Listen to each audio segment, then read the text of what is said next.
Сутринта се събужда светът, птици пеят, нов е денят. Малка искра в сърцето гори, тя шепне тихо: ще успееш ти. Надежда, надежда, светиш като слънце в нас. Надежда, надежда, носиш топлина и глас. Когато е тъмно, ти си звезда. Надежда, остани ни винаги така.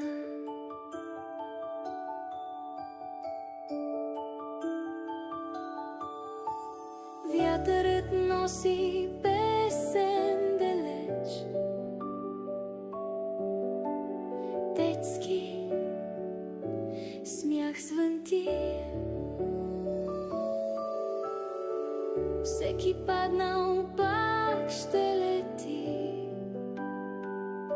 щом надежда в сърцето блести.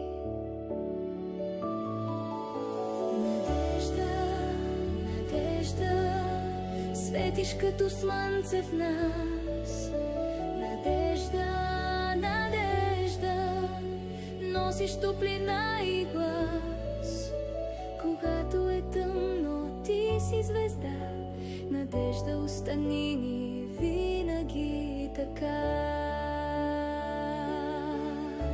Дори когато плаче дъждът, надежда рисува цветен свят. Във всяко дете, във всеки смях, тя живее в любов или в страх.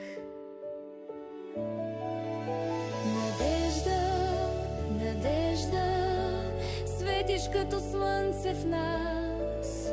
Надежда, надежда, дай ни сила всеки час. С тебе мечтите стават крила. Надежда, ти си чудо, ти си светлина.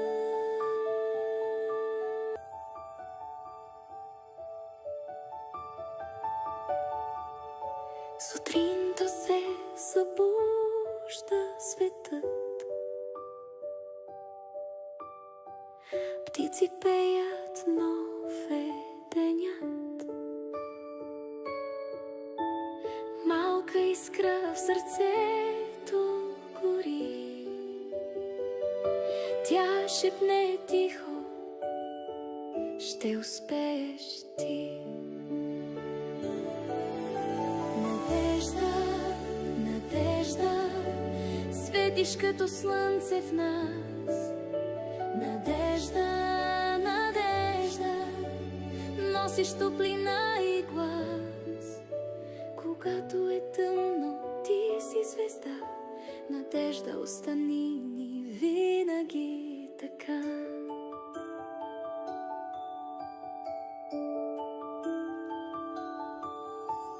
Вятърът носи песен далеч,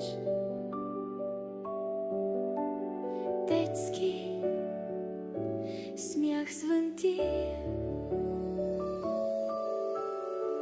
Всеки паднал пак ще лети,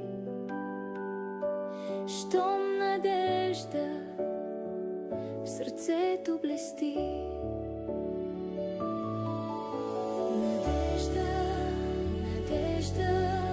Светиш като слънце в нас. Надежда, надежда, носиш топлина и глас. Когато е тъмно, ти си звезда. Надежда, остани ни винаги така. Дори когато плаче дъждът, надежда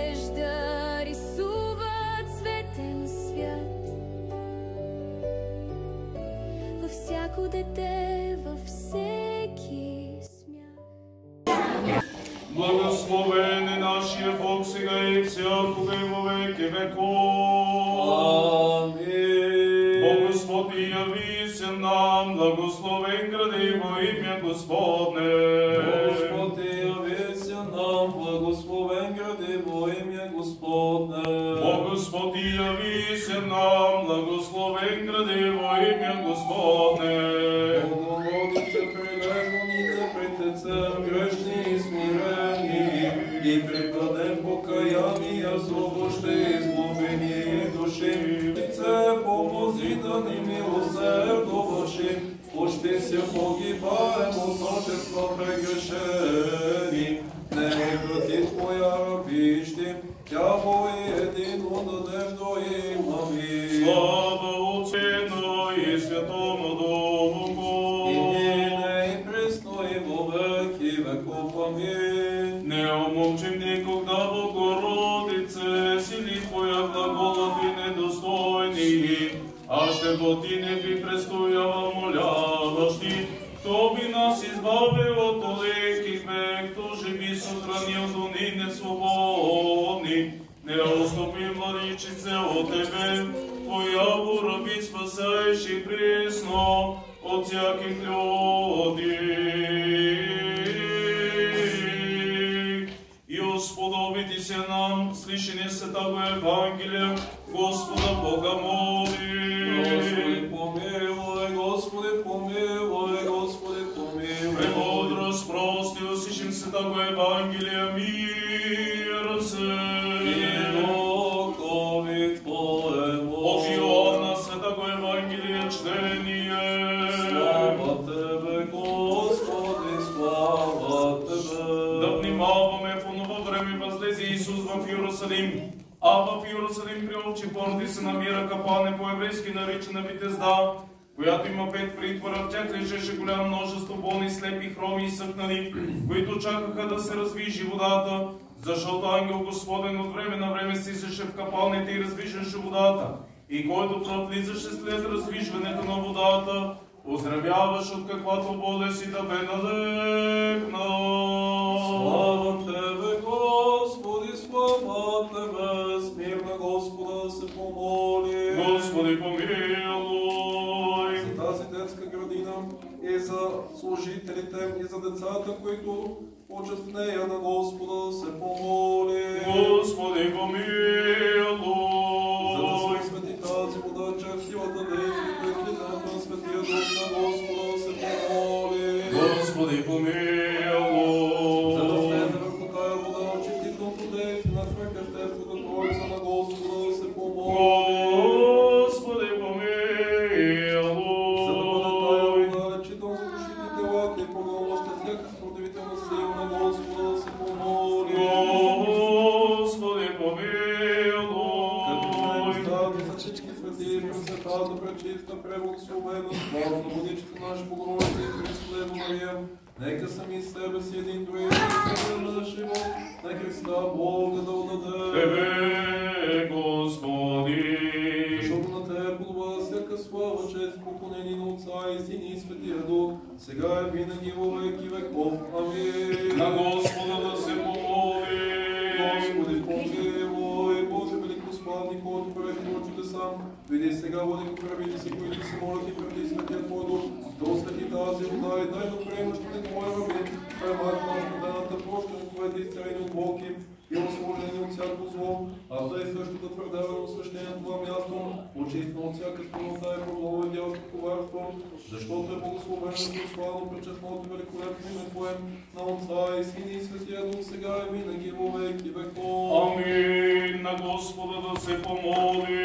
Господи, помилуй. Владико много милостиви, Господи Исусе Христе, Боже наш, Ти, който си прия божествените обятия малките деца, благослови си казва за такиви като тях е Царството Небесно.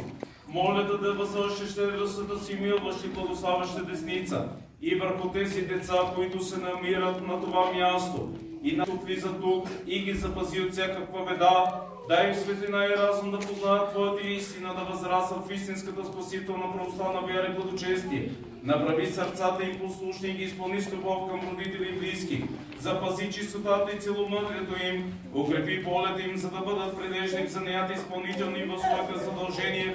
Преди им ангел пазител, който да ги предпази от различни съблазни, от всяка опасност, която застрашава живота им, за да поживеят многолетно в доброчестека на родителите и за полза на светата Твоя църква и за слава на светата единосъщна и неразделна Троица, сега и винаги во веки веков. Амин. Спаси, Господи, люди Твоя, и благослови достояние Твое, победи православному българскому народу, на съпротивния даруя, и Твое сохраняй, крестом Твоим жителство. Спаси, Господи, люди Твоя, и благослови достояние Твое, победи православному българскому народу, на съпротивния даруя, и Твое.